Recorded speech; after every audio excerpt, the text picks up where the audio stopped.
उज्जैन के महाकालेश्वर मंदिर में शिवरात्रि की रौनक, श्रद्धालुओं को बाबा के दिव्य स्वरूप के दर्शनों का मिल रहा सौभाग्य। शिव नवरात्र के 5वें दिन बाबा महाकाल का छबीने के रूप में हुआ श्रृंगार। हर्बल उत्पादों, चंदन और सिंदूर से भगवान की हुई सजावट। भगवान महाकाल के गले पहनाई गई फल फूल की माला, नंदी महाराज की भी हुई साज सजावट। भगवान महाकाल की विधि विधान से उतारी गई आरती। मान्यता के अनुसार भगवान के छबीने रूप के दर्शन से होती है हर मनोकामना पूरी। एक्टर सुनील शेट्टी ने किए महाकाल के दर्शन, बाबा के सामने शीश झुकाकर लिया आशीर्वाद। अलवर के त्रिपोलेश्वर महादेव मंदिर में उमड़ा आस्था का सैलाब। मंदिर में भगवान महादेव का हुआ दिव्य श्रृंगार।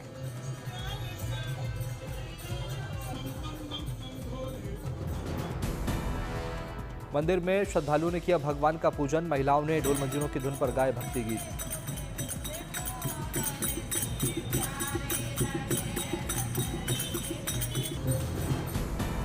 मान्यता है कि मंदिर में 300 सालों से जल रही 2 ज्योति महाशिवरात्रि पर भगवान शिव और पार्वती जी का विवाह होता है धूमधाम से आयोजित। देवघर में महाशिवरात्रि के मौके पर वैद्यनाथ मंदिर में लगा भक्तों का तांता। बाबा के दर्शन के लिए उत्सुक दिखे श्रद्धालु। लाखों श्रद्धालुओं के जुटने से कारोबारियों के खिले चेहरे। लोग दुकानों पर जमकर कर रहे खरीदारी। महाशिवरात्रि से पहले शिव में हुआ जूनागढ़ भवनाथ क्षेत्र। देश विदेश से भारी संख्या में उमड़ रहे श्रद्धालु। रंग बिरंगी रोशनी से जगमग भवनाथ मेला क्षेत्र। भव्य लेजर शो और सांस्कृतिक कार्यक्रम में श्रद्धालुओं को किया गया मंत्रमुग्ध। शिव पार्वती के सेल्फी पॉइंट बने श्रद्धालुओं के लिए आकर्षण का केंद्र। डमरू यात्रा और विशेष सांस्कृतिक मंच तैयार। शिव पार्वती के मिलन और 33 कोटि देवताओं की है पवित्र भूमि। शांति, आस्था और दिव्य ऊर्जा का मिलता है अद्भुत अनुभव।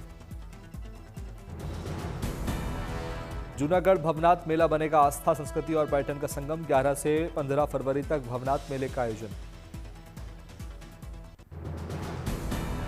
प्रयागराज में संगम तट पर भव्य विराट किसान मेला। किसानों को मिली नई तकनीक और बाजार की जानकारी। खाद, बीज, कृषि रक्षा रसायन, सोलर पंप की प्रदर्शनी। ड्रोन और अन्य यंत्रों के स्टॉलों ने किसानों का ध्यान खींचा। किसानों ने ऑर्गेनिक खेती, फसल सुधार की नई तकनीक के सीखे गुर। लाभकारी खेती और बाजार संबंधी टिप्स दिए। डेयरी उद्यान और 40 से अधिक के एफपीओ स्टॉलों पर उत्पाद प्रदर्शित। देश भर से 650 से ज्यादा किसानों ने की शिरकत। आधुनिक कृषि यंत्र और तकनीक का बड़ा प्रदर्शन। संगम की आध्यात्मिक ऊर्जा में मिली कृषि क्रांति की नई दिशा।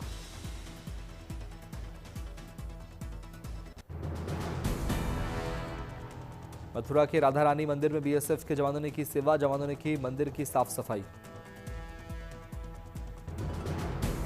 करीब 40 जवानों ने मंदिर परिसर में लगाई झाड़ू। प्रबंधन समिति द्वारा किए गए सम्मानित।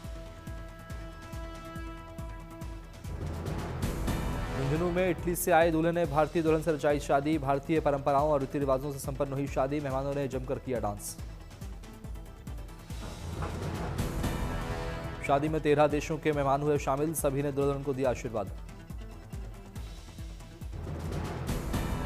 बिजनौर में चाइनीज मांझे फंसकर घायल हुआ सारस। वन विभाग की टीम ने कड़ी मशक्कत के बाद पक्षी को किया रेस्क्यू। सारस का अस्पताल में जारी है इलाज। भारत की मानव रहित लड़ाकू क्षमता को मिला बड़ा बूस्ट। आईजी डिफेंस को मिला स्वदेशी फिक्स्ड विंग टेक्निकल ड्रोन के लिए पेटेंट। दिल्ली में प्रदूषण के खिलाफ बड़ा कदम। राजधानी में लगाए गए 6 नए एयर मॉनिटरिंग स्टेशन। महाराष्ट्र के बीड जिले में कचरे से रची गई कला की एक नई दुनिया। त्र्यंबक पोखरकर ने गेहूं की डंडियों से तैयार किया सुंदर कोलाज आर्ट। 2005 में मुंबई की प्रसिद्ध जहांगीर आर्ट गैलरी में प्रदर्शित की गई पोखरकर की शानदार कलाकृतियां। भारत में इस प्रकार का कोलाज आर्ट तैयार करने वाले एकमात्र कलाकार माने जाते हैं। सतना का पिनमैन मुंह में 150 पिन, फिर भी ना खरोश ना दर्द। 45 साल पुराना यह शौक बना मेडिकल साइंस के लिए पहेली। 3 दिन के भारत दौरे पर आएंगे फ्रांस के राष्ट्रपति इमैनुअल मैक्रों। 17 फरवरी को आधिकारिक यात्रा पर भारत पहुंचेंगे। 19 फरवरी तक कई अहम मुद्दों पर होगी चर्चा। दिल्ली में साइबर सिक्योरिटी पर आधारित कार्यक्रम में गृहमंत्री अमित शाह हुए शामिल। बोले, साइबर क्राइम का बड़े स्तर पर मुकाबला करने की जरूरत। चुनाव से पहले ममता बनर्जी का बड़ा ऐलान। 1 कट्ठा जमीन के मालिक को मिलेंगे सालाना 4000 रुपए। खेती करने वाले किसानों के लिए बिजली फ्री। बेरोजगारों के लिए 1500 रुपए की घोषणा। चंद्रपुर में बीजेपी की जीत। संगीता खांडेकर 1 वोट से जीत हासिल कर बनी मेयर। महाराष्ट्र में शुरू हुई बोर्ड की परीक्षाएं। एग्जाम से पहले मुंबई के सिद्धिविनायक मंदिर आशीर्वाद लेने पहुंचे छात्र। हरियाणा के झज्जर पहुंचे क्रिकेटर। अंडर 19 विजेता के खिलाड़ी कनिष्क चौहान हुआ भव्य स्वागत। कनिष्क चौहान ने गांव में मंदिर में टेका मत्था। भगवान का लिया आशीर्वाद। लखनऊ में सीएम योगी ने यूपी वन्यजीव बोर्ड के अधिकारियों के साथ की बैठक। वन्यजीव की सुरक्षा को लेकर की चर्चा। सहारनपुर में इंसानियत की मिसाल। चाइनीज मांझे फंसकर पेड़ पर तड़प रही चील की नगर निगम ने बचाई जान। विजयवाड़ा में सामाजिक जागरूकता और नशा मुक्ति अभियान को बढ़ावा देने के लिए pedal for freedom cycle rally का आयोजन। बड़ी संख्या में छात्र छात्राएं हुए शामिल। नागौर में भाइयों ने निभाई अनूठी परंपरा। भांजे का शादी में 1 करोड़ 61 लाख रुपए का भरा मायरा। मायरे में भाइयों ने 81 लाख रुपए नकद, 25 तोला सोना, चांदी के जेवरात, अन्य कपड़े, उपहार एवं सामान से भरा। मुंबई के सिद्धिविनायक मंदिर में डिप्टी सीएम सुरेंद्र पवार ने टेका मत्था। विधि विधान से की पूजा अर्चना। लिया बापा का आशीर्वाद।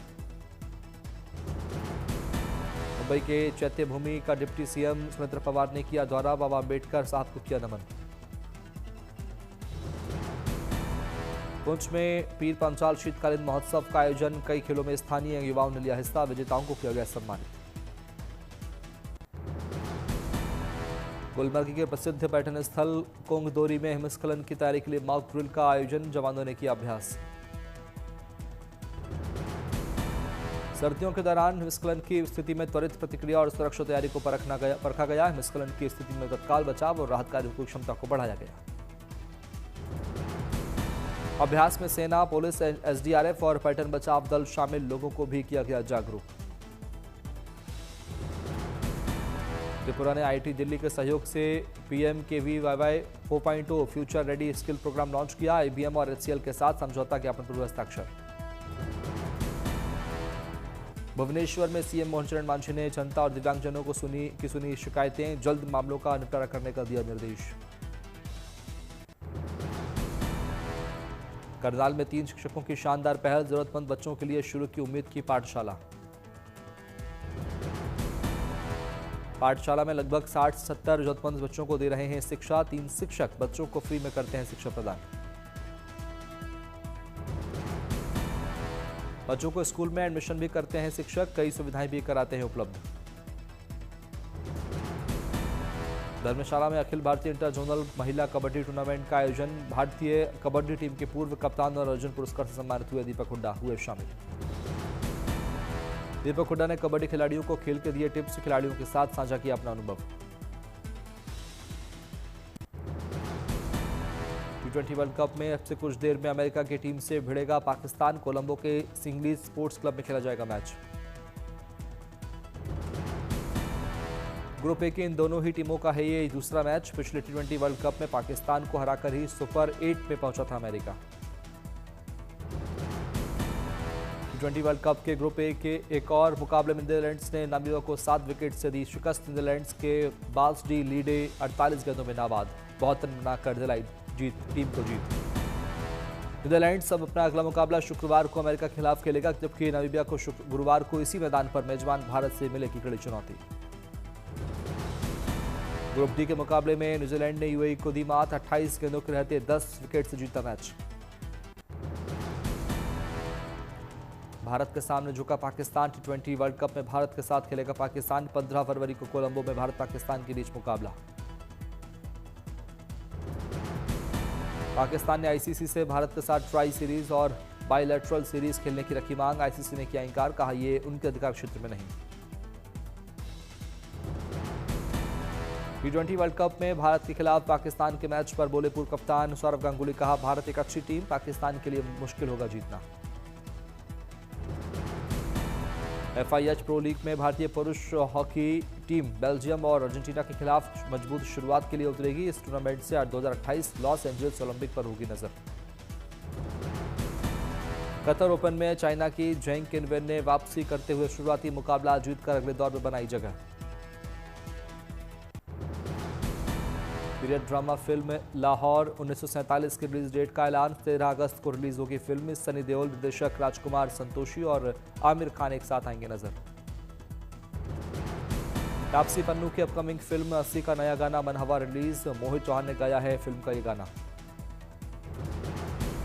शनाया कपूर और आदर्श गौरव की फिल्म में तू या मैं का नया गाना आंखें 4 रिलीज। सालों पुराने गाने का रिमिक्स वर्जन है ये गाना। विपुल अमृतलाल शाह की film the killer story 2 goes beyond का इमोशनल गाना ओ माई री रिलीज। इस गाने में श्रेया घोषाल ने दी अपनी खूबसूरत आवाज। एक्टर वेंकटेश की new age anthology film high का टीजर जारी। इस तेलुगु फिल्म के जरिए एस कृष्णा पहली बार डायरेक्टर के रूप में आएंगे नजर। जम्मू कश्मीर के कई इलाकों में बर्फबारी, चारों तरफ बिछी बर्फ की सफेद चादर। सोनमर्ग, गुलमर्ग और उत्तरी और दक्षिणी कश्मीर के कई ऊंचाई वाले स्थानों से बर्फबारी लगातार जारी। बर्फबारी से पहाड़ों से लेकर मैदान तक बिछी बर्फ ही बर्फ, सड़कों पर भी जमी बर्फ की परत। बर्फबारी के बाद सैलानी से गुलजार घाटी, बड़ी संख्या में पहुंचने लगे सैलानी। मौसम विभाग ने अगले 24 घंटे तक बर्फबारी जारी रहने की जताई संभावना। पर्वतीय क्षेत्रों में रहने वाले लोगों से सतर्क रहने की अपील। पेरू के पूनो शहर में वर्जिन ऑफ कैंडेलारिया उत्सव की धूम। हजारों डांसरों ने रंग बिरंगे परिधानों में सड़कों पर किया प्रदर्शन।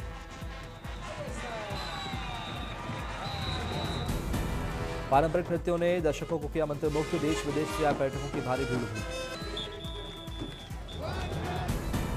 लोक कलाकारों ने सैन जुआन बौतिस्ता मंदिर तक निकाली सांस्कृतिक यात्रा। पूरे शहर में दिखा भक्ति और लोक संस्कृति का संगम। 2014 में यूनेस्को ने इस उत्सव को अमूर्त सांस्कृतिक विरासत घोषित किया। ये पर्व पेरू की बन चुका है पहचान।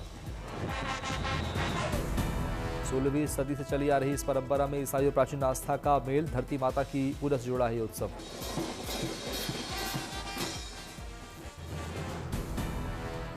कोपेनहेगन में लाइट फेस्टिवल के दौरान अनोखी नाइट ट्रेंड का हुआ आयोजन। कई नर्स ने शरीर पर लाइट्स पहनकर इवेंट को और खास बनाया। कोपेनहेगन लाइट फेस्टिवल में धावकों ने जगमगाती सड़कों पर दौड़ लगाई। धावक दौड़ते हुए शहर की लाइट आर्ट इंस्टॉलेशन से गुजरे। लाइट फेस्टिवल के तहत कोपेनहेगन में 3.4 और 6.8 किलोमीटर की दौड़ हुई। रोशनी से सजी धावकों ने कला प्रतिष्ठानों के बीच दौड़ लगाई। कोपेनहेगन का लाइट फेस्टिवल सर्द रातों में रोशनी और रफ्तार लेकर आया। रविवार को सैकड़ों प्रतिभागियों ने नाइट रन में लिया हिस्सा। कोपेनहेगन लाइट फेस्टिवल में करीब प्रदर्शित की गई हैं 45 कलाकृतियां। ये फेस्टिवल 22 फरवरी तक शहर को करता रहेगा रोशन। अर्जेंटीना में इंटरनेशनल पिज्जा डे पर खास आयोजन। ब्यूनस आयर्स के मोबिलिस्ट के पास हुआ चैरिटी पिज्जा इवेंट।